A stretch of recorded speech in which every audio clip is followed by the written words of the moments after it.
দেশকে স্বৈরাচার থেকে মুক্ত করেছে, এখন মানুষের অধিকারকে প্রতিষ্ঠিত। মনে হচ্ছে ওতেই বাংলাদেশ থেকে স্বৈরাচার মুক্ত করছে। আরে বাটপার, স্বৈরাচার মুক্ত করছে একমাত্র ছাত্ররা, স্টুডেন্টরা। মুরব্বী যারা বসে আছেন, ওমরা বা হজ করতে গিয়েছেন, এরকম একজন হাত তুলেন। ওমরা বা হজ করে আসছেন একজন মুরব্বী মানুষ, ওই যে লাল টুপি পরে বসে নিয়ে আসো ওনাকে। মনে হচ্ছে কত বড় শাহেক আল্লামা তারেক রহমান। ওরে বাটপার, নিজে হজ করার বেলায় নাই, আর একজনকে ডেকে আনতেছে। দেখেন কিভাবে, দেখেন তারপরে কি বলে।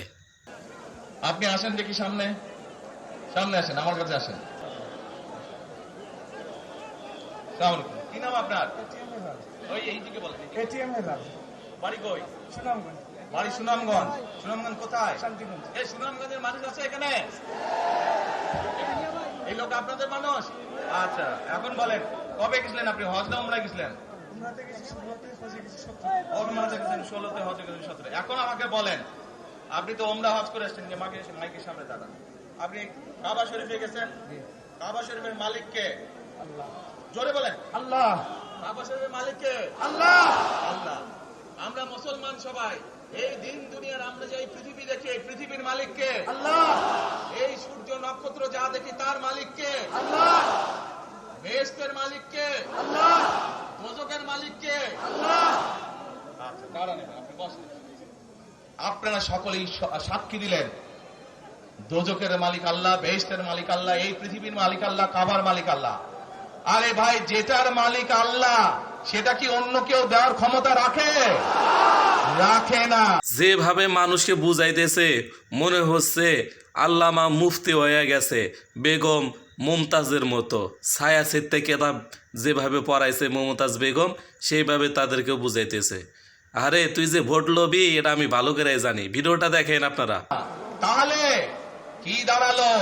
নির্বাচনের আগেই একটি দল এই দিব ওই দিব বলছে, টিকিট দিব বলছে না?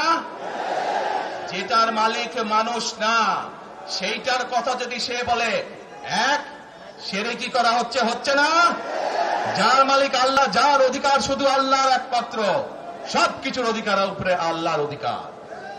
কাজেই আগেই তো আপনাদেরকে ঠকাচ্ছে, নির্বাচনের ফলে তাহলে কেমন ঠকাবে আপনাদেরকে বোঝে নেবা। আহারে বুঝলাম, ওরা নাই ঠকাইতেছে, কিন্তু তোরা নির্বাচন করার আগে দেশটারে দখল করে যে চাঁদাবাজি শুরু করছস, ওইটা জনগণ ভালো করে জানে।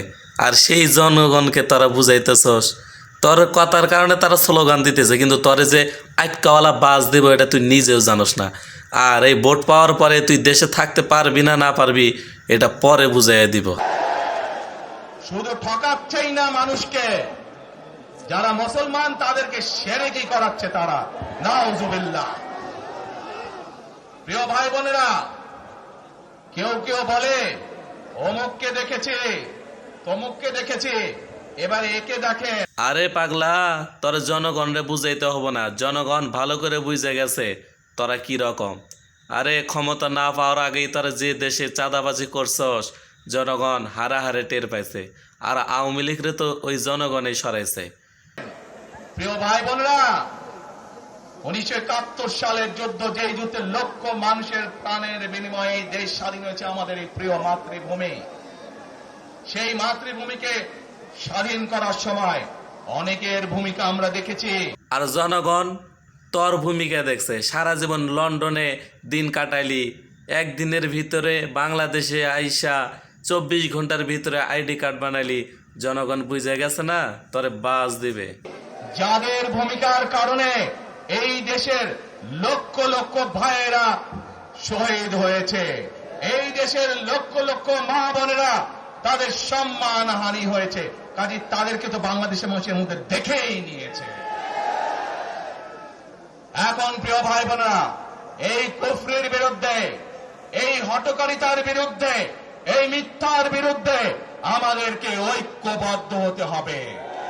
আমাদেরকে ওই যে টেক ব্যাক বাংলাদেশে থাকতে হবে।